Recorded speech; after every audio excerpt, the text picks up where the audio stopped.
कक्षा 12 हिंदी अनिवार्य। आरोह पद्य भाग। गद्य भाग के सारे पाठों के प्रश्न हम इससे पहले वाले 3 वीडियो के अंदर देख चुके हैं। तो आरोह पद्य भाग में पहला पाठ है हरिवंश राय बच्चन। पहला प्रश्न, हरिवंश राय बच्चन कैसे कवि माने जाते हैं? तो ये हालावादी कवि माने जाते हैं। मैं सांसों के 2 तार लिए फिरता हूँ, पंक्ति का आशय क्या है?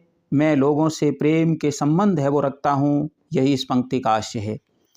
उन्मादों में अवसाद से क्या तात्पर्य है? तो प्रेम के पागलपन में जो विषाद होता है उसको उन्मादों में अवसाद है वो कहा गया है। अगला प्रश्न, शीतल वाणी में आग से क्या भाव है? तो इसका भाव है कोमल वाणी में प्रेम की तीव्र ऊष्मा। अब लघुत्तरात्मक प्रश्न, निशा निमंत्रण गीत में कवि ने किस काव्यात्मक चित्रण की कोशिश की है? तो कवि हरिवंश राय बच्चन निशा निमंत्रण में से उद्धृत गीत में प्रकृति के दैनिक परिवर्तनशीलता के संदर्भ में प्राणी वर्ग विशेषकर मनुष्य के धड़कते हृदय को सुनने की काव्यात्मक कोशिश की है। बहुत ही सरल स्वानुभूत बिंबों के जरिए किसी अगोचर सत्य की रूहानी छुअन महसूस कर देना कवि की अलग विशेषता है। दूसरा प्रश्न, आत्म परिचय कविता का प्रतिपाद्य बताइए। इम्पोर्टेंट प्रश्न, विशेष करके ध्यान दें इस पर। आत्म परिचय कविता का प्रतिपाद्य अपने को जानने से है, जो दुनिया को जानने से कहीं अधिक कठिन है। समाज से व्यक्ति का नाता खट्टा मीठा होता है, जीवन से पूरी तरह अलग रहना संभव नहीं है। फिर भी कवि की दुनिया उसी अपनी अस्मिता, अपनी पहचान और अपना परिवेश ही होता है। फिर भी संसार से सामंजस्य रखते हुए कवि जीवन में मस्ती, आनंद अपनाने का संदेश है वो देता है। तीसरा प्रश्न, मैं और जग और कहाँ का नाता, इस कथन से कवि का क्या आशय है? कवि का आशय है कि संसार के लोग स्वार्थी है, वे धन वैभव के लिए लालायित रहते हैं। इसीलिए कवि कहते हैं कि कहाँ मैं जो निरपेक्ष स्वार्थ रहित जीवन जीता हूँ, और कहाँ ये संसार जहाँ कदम कदम पर स्वार्थी लोग हैं, उनसे मेरा रिश्ता भला कैसे हो सकता है? अब दीर्घ उत्तरीय यानी निबंधात्मक प्रश्न। पहला प्रश्न है, आत्म परिचय कविता में कवि ने अपने व्यक्तित्व की कौन कौन सी विशेषताओं से अवगत कराया है? स्पष्ट कीजिए। तो कवि हरिवंश राय बच्चन ने आत्म परिचय कविता में जग की सारी समस्याओं का उत्तरदायित्व अपने पर लिए तथा साथ ही सबके लिए जीवन में प्यार है वो साथ लिए बताया है।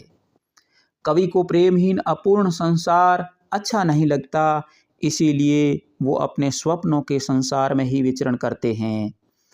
कवि सुख दुख दोनों में ही मग्न रहते हैं, इसीलिए वे संसार रूपी सागर की समस्याओं रूपी लहरों पर भी मस्त रहते हैं।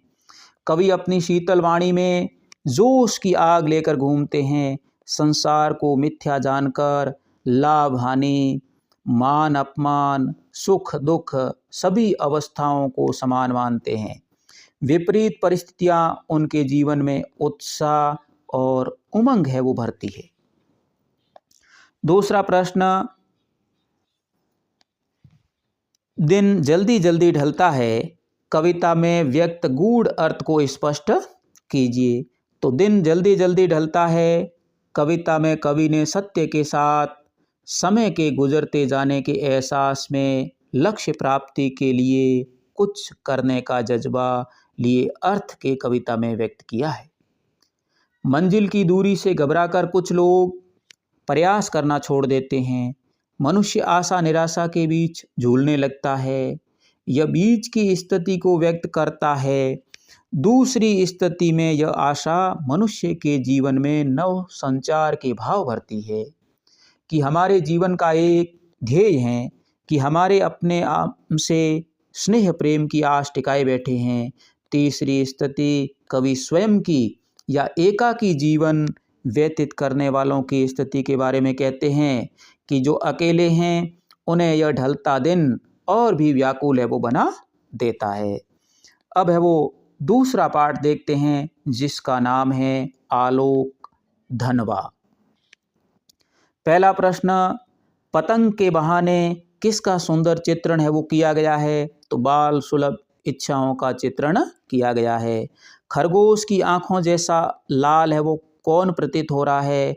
तो सर्दी के मौसम का जो सवेरा है वो खरगोश की आंखों के समान लाल दिखाई दे रहा है। तीसरा प्रश्न, पतंगों के साथ साथ वे भी उड़ रहे हैं, पंक्ति में वे कौन हैं? तो वे है वो बच्चों के लक्ष्य है। पतंगों की धड़कती ऊंचाइयां उन्हें थाम लेती है, महज एक धागे के सहारे, पंक्ति में कौन सा अलंकार है? तो इसमें वो मानवीकरण अलंकार है, क्योंकि पतंग को मनुष्य की तरह कार्य करते हुए दिखाया गया है। अब लघुत्तरात्मक प्रश्न, पतंग शीर्षक कविता का प्रतिपाद्य या मूल भाव स्पष्ट कीजिए। प्रतिपाद्य या मूल भाव, शरद ऋतु में धरती और आकाश स्वच्छ हो जाते हैं, ऐसे में पतंग उड़ाते बच्चों का उल्लास और उत्साह देखने लायक होता है। इस तरह प्रस्तुत कविता का प्रतिपाद्य ऋतु सौंदर्य के साथ साथ बाल मन के उल्लास और उत्साह का चित्रण है वो करता है।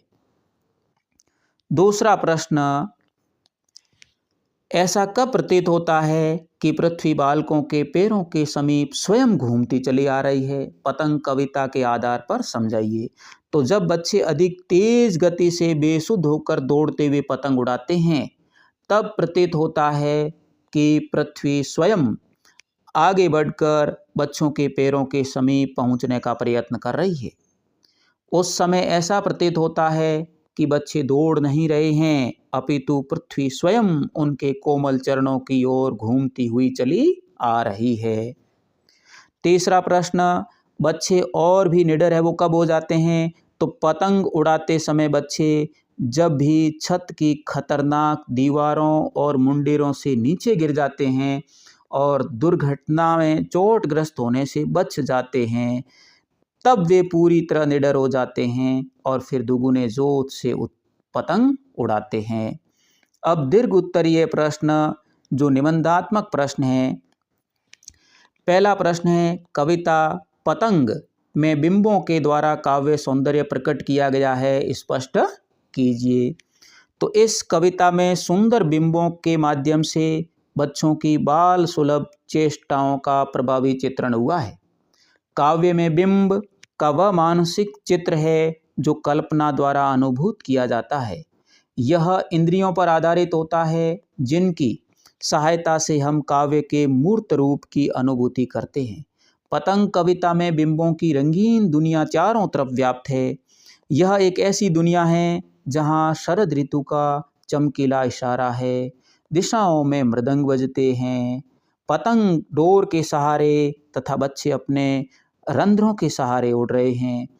बच्चों के भागते कदम डाल के लचीले वेग के समान है और इस तरह दृश्य चाक्षुष स्थिर गतिशील और श्रव्य बिंब वो प्रस्तुत इस कविता के अंदर हुए हैं।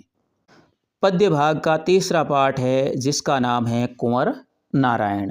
पहला प्रश्न, कविता के बहाने कविता का उद्देश्य है वो क्या है? तो वर्तमान में कविता के वजूद के प्रति है वो इसमें आशंका व्यक्त की गई है। कविता एक खेल है, बच्चों के बहाने पंक्ति का भाव क्या है? तो कविता बच्चों के खेल के समान असीमित उड़ान रखने वाली बताया गया है। अगला प्रश्न, तमाशबीनों की शाबाशी और वाह वाह, पंक्ति में वाह वाह कौन करते हैं? तो मूर्ख जो अर्थ को नहीं समझते हैं वो ऐसे ही वाह वाह करते हैं। बात सीधी थी पर कविता में किस पर व्यंग्य है वो किया गया है? तो इसके अंदर जिस भाषा में चमत्कार हो उसमें है वो व्यंग्य किया गया है। अब लघुत्तरात्मक प्रश्न, कविता के बहाने शीर्षक कविता का कथ्य स्पष्ट कीजिए, मूल भाव स्पष्ट कीजिए या प्रतिपाद्य बताइए। तो कविता चिड़िया की उड़ान और फूलों के विकास से अधिक काल्पनिक उड़ान और भावात्मक सुगंध वाली होती है। कविता बच्चों के खेल जैसी आनंदमयी होती है, लेकिन आज के युग में यांत्रिकता के दबाव में कविता के अस्तित्व पर संकट आ रहा है। दूसरा प्रश्न, कविता एक खेल है बच्चों के बहाने, पंक्ति का आशय स्पष्ट कीजिए। तो बच्चों को खेल से आनंद मिलता है, वे अपने पराये का भेदभाव भूलकर खेलते हैं। कविता रचना भी खेल के समान आनंददायी होती है। उसमें काल्पनिक भाव, सौंदर्य का चित्रण भेदभाव रहित और अतीव आनंददायी होता है। अगला प्रश्न, भाषा को सहूलियत से बरतने से क्या अभिप्राय है? तो भाषा को सहूलियत से बरतने का कवि का अभिप्राय है कि कुछ लोग भाषा की अभिव्यक्ति में अपने आप को अति विशिष्ट या अपनी प्रसिद्धि प्रदर्शित करने के लिए क्लिष्ट और अलंकृत भाषा का प्रयोग कर बैठते हैं, जो आमजन की समझ से बाहर होकर व्यर्थ घूमती रहती है। इसीलिए भाषा को सहूलियत से बरतना चाहिए, से संपूर्ण जनमानस के समझ आ सके और उसे रुचिकर लगे। चौथा प्रश्न, आखिरकार वही हुआ जिसका मुझे डर था। कवि को क्या डर था, स्पष्ट कीजिए। कवि को यह डर था कि भाषा में चमत्कार लाने हेतु जितने भी प्रयत्न कर रहा था वे सब निरर्थक हो गए और इस चक्कर में भाषा का सरल अर्थ चूड़ी के पेंच की तरह मर गया। ऐसा है वो उल्लेख किया गया है। अब इस पाठ के दीर्घ उत्तरीय प्रश्न। पहला प्रश्न, बात सीधी थी पर कविता में कवि ने किस विषय पर ध्यान आकर्षित किया है, स्पष्ट कीजिए। बात सीधी थी पर कविता में कवि ने भाषा की सहजता पर बात की है। कवि का कहना है कि हमें सीधी सरल बात को बिना जटिल बनाए आसान शब्दों में कहने का प्रयास करना चाहिए। भाषा के जटिल प्रयोग करने के फेर में बात स्पष्ट नहीं हो पाती है तथा अभिव्यक्ति की सरलता में उलझाव आ जाता है। व्यक्ति जैसा सोचता व अनुभव करता है उसे उसी रूप में सहजता से व्यक्त कर देना चाहिए, लेकिन कभी कभी वाहवाही पाने के लोभ में अपनी बात को सजा संवार कर कलात्मक ढंग से अलंकृत शैली का प्रयोग करने लगता है, जिसके चक्कर में सीधी सरल बात भी टेढ़ी हो जाती है और रचना कर्म में इसे एक दोष है वो माना गया है। अब अगला पाठ है रघुवीर सहाय। अगला पाठ है रघुवीर सहाय। अब इस पाठ के प्रश्न, पहला प्रश्न, कैमरे में बंद अपाहिज कविता में किस पर व्यंग्य किया गया है? तो इलेक्ट्रॉनिक मीडिया पर है वो इसमें व्यंग्य किया गया है। हम समर्थ शक्तिवान किसे कहा गया है? तो दूरदर्शन वाले टीवी वालों को है वो ये बात कहा गया है। अगला प्रश्न, निम्न में से आपका अपाहिजपन तो दुख देता होगा, ऐसा प्रश्न पूछकर किसकी मानसिकता पर व्यंग्य किया गया है? तो ऐसा प्रश्न पूछकर मीडिया की मानसिकता पर व्यंग्य किया गया है। कैमरे में बंद अपाहिज कविता में कौन सी शब्द शक्ति है? तो इसके अंदर लक्षणा शब्द शक्ति है। शब्द शक्ति 3 प्रकार की होती है, अभिधा, लक्षणा और व्यंजना। अब अगला प्रश्न जो लघु उत्तरात्मक प्रश्न है, कैमरे में बंद अपाहिज कविता की मूल संवेदना है वो लिखिए। इसकी मूल संवेदना क्या है? तो इस कविता में कवि ने करुणा और सहानुभूति जगाने के उद्देश्य से प्रसारित मीडिया के कार्यक्रमों में निहित क्रूरता और शोषण को व्यक्त किया है। मीडिया के कार्यक्रमों की क्रूरता और शोषण को व्यक्त किया है। मीडिया माध्यम की ऐसी व्यावसायिकता और संवेदनहीनता पर आक्षेप भी इस कविता के अंदर किया गया है। रघुवीर सहाय की किन्हीं 2 रचनाओं के नाम लिखिए। तो 2 रचनाएं, एक तो है आत्महत्या के विरुद्ध और दूसरी है सीढ़ियों पर धूप में। तीसरा प्रश्न, पर्दे पर वक्त की कीमत है, इस कथन का नया आशय है वो क्या है? तो इस कथन का आशय यह है कि दूरदर्शन के पर्दे पर उन कार्यक्रमों को ही दिखाया जाता है जो रोचक हो और व्यवसाय में लाभकारी भी रहे। इसीलिए वे अपने व्यवसाय पर अधिक ध्यान देते हैं और समय बर्बाद करना नहीं चाहते हैं। चौथा प्रश्न, हम दूरदर्शन पर एक दुर्बल को लाएंगे, इसका क्या कारण हो सकता है, बताइए। दूरदर्शन के कई कार्यक्रमों का उद्देश्य मानवीय संवेदना जगाना रहता है, पर उस दर्शक की संख्या बढ़े, उसमें रोचकता आए और संवेदना को सहजता से बेचा जा सके, इस दृष्टि से ऐसे कार्यक्रम है वो प्रसारित किए जाते हैं। निबंधात्मक प्रश्न, पहला प्रश्न है, कवि रघुवीर सहाय की कविता कैमरे में बंद अपाहिज में किस पर व्यंग्य है वो किया गया है, स्पष्ट कीजिए। तो कवि रघुवीर सहाय ने इस कविता में मीडिया की दोहरी नीति पर व्यंग्य किया है। अक्सर समाचार चैनल किसी व्यक्ति या घटना की दुखपूर्ण दशा को प्रस्तुत करते समय अपनी संवेदना खोकर पूर्णतः व्यावसायिक प्रवृत्ति से संचालित करके उसे अपने व्यवहार से क्रूर बना देते हैं। इस कविता में व्यंग्य है। दूरदर्शन सीमित वर्ग तक सिमटा हुआ है। किसी की पीड़ा को बहुत बड़े दर्शक वर्ग तक पहुंचाने वाले व्यक्ति को संवेदनशील होना चाहिए, किंतु अपनी व्यंजना में यह कविता हर ऐसे व्यक्ति पर व्यंग्य करती है जो दुख दर्द यातना वेदना को बेचना है वो चाहता है। अब अगला प्रश्न, दूसरा प्रश्न निबंधात्मक में, कैमरे में बंद अपाहिज कविता में कवि ने किस तरह के बाजारीकरण को प्रस्तुत किया है और कैसे, स्पष्ट कीजिए। तो कवि ने बताया है कि टेलीविज़न यानी मीडिया के लोग स्वयं को बहुत ताकतवर समझते हैं। इस कविता में एक दुर्बल अपाहिज व्यक्ति है, वह विवश है और उसे दूरदर्शन के व्यापारीकरण का हिस्सा बनना पड़ता है। दूरदर्शन द्वारा सामाजिक कार्यक्रमों के नाम पर लोगों के दुख दर्द बेचने का काम होता है और उन्हें अपाहिज के दुख और दर्द और मान सम्मान की कोई परवाह नहीं होती है। उन्हें अपने कार्यक्रम की लोकप्रियता हेतु उसे रोचक बनाना है जिससे उन्हें कमाई हो सके। इस प्रकार कविता में मीडिया का बाजारीकरण है वो प्रस्तुत किया गया है। अगला पाठ जिसका नाम है शमशेर बहादुर सिंह, इनकी कविता का नाम है उषा। उषा कविता है। तो उषा कविता में कवि ने किस समय का वर्णन किया है, तो सूर्योदय से पूर्व का वर्णन किया है। राख से लिपा हुआ चौका अभी गीला पड़ा है, पंक्ति में अभी गीला पड़ा है का क्या कारण है कि आसमान की आर्द्रता के कारण। स्लेट पर या लाल खड़िया चौक मल दी हो किसी ने, पंक्ति में कौन सा अलंकार है, तो इसके अंदर उत्प्रेक्षा अलंकार है, यानी संभावना व्यक्त की गई है। अगला प्रश्न है, सूर्योदय के साथ साथ गांव की सुबह का एक जीवंत परिवेश की कल्पना की गई है, कैसे। तो स्लेट पर चौक मलते हुए अदृश्य बच्चों के हाथ से इस प्रकार की कल्पना की गई है। शमशेर बहादुर सिंह की कविता उषा नवीन बिंबों और उपमानों का जीवंत दस्तावेज है, स्पष्ट कीजिए।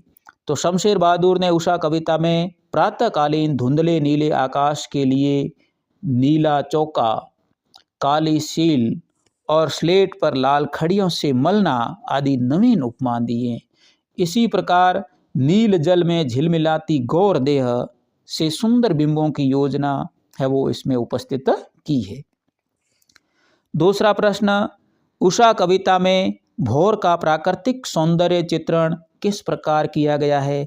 तो उषा कविता में भोर के प्राकृतिक सौंदर्य के लिए नवीन उपमानों, बिंबों और नए प्रतीकों का प्रयोग किया गया है। इसमें प्रातःकालीन आकाश को राख से लिपा हुआ चौका, लाल केसर से धुली काली शिल बताया गया है। इसमें प्रकृति का शब्द चित्र है वो सजीव रूप से अभिव्यक्त हुआ है। तीसरा प्रश्न, जादू टूटता है इस उषा का अब सूर्योदय हो रहा है। उषा कविता की प्रस्तुत पंक्ति में जादू टूटता है का आशय स्पष्ट कीजिए। तो भोर होते ही आकाश में कुछ कुछ लालिमा फैलने लगती है, फिर नीले आकाश में सूर्य का गौर झिलमिलाता लेख प्रकाश से युक्त शरीर या बिंब चमकने लगता है। इससे उषा का प्राकृतिक सौंदर्य समाप्त हो जाता है और ऐसा लगता है कि अब उसका जादू टूट गया है। अगले दीर्घ उत्तरीय प्रश्न यानी निबंधात्मक प्रश्न। पहला प्रश्न है, उषा कविता के आधार पर बताइए कि कवि ने किन उपमानों का प्रयोग कर कविता को गतिशीलता दी है। इसके आधार पर अन्य किन उपमानों का प्रयोग किया जा सकता है। तो उषा कविता में कवि ने सूर्योदय पूर्व आकाशीय दृश्यों का आधुनिक उपमानों से ही चित्रण किया है। भोर से पहले आकाश का रंग नीला शंख जैसा, राख से लिपा हुआ गीला चौका, कुछ देर बाद सूरज की लालिमा उसमें मिल जाने से काली स्लेट पर लाल खड़ियाँ, और कुछ देर बाद सूर्य के प्रकट प्रकाश की सुंदरी सी झिलमिल गोर देह आदि जैसे नवीन उपमानों का प्रयोग कर कविता में गतिशीलता दी है। इनके आधार पर नील कमल, मधुर चंद्रिका, मंदिर शिखर आदि जैसे परंपरागत उपमानों का सहज प्रयोग किया जा सकता था, परंतु कवि ने नवीन प्रतीकों और उपमानों का प्रयोग किया है। इसी के साथ यह वीडियो समाप्त हुआ। अगले पाठों के प्रश्नों के लिए आप अगला वीडियो देखना नहीं भूलें। धन्यवाद।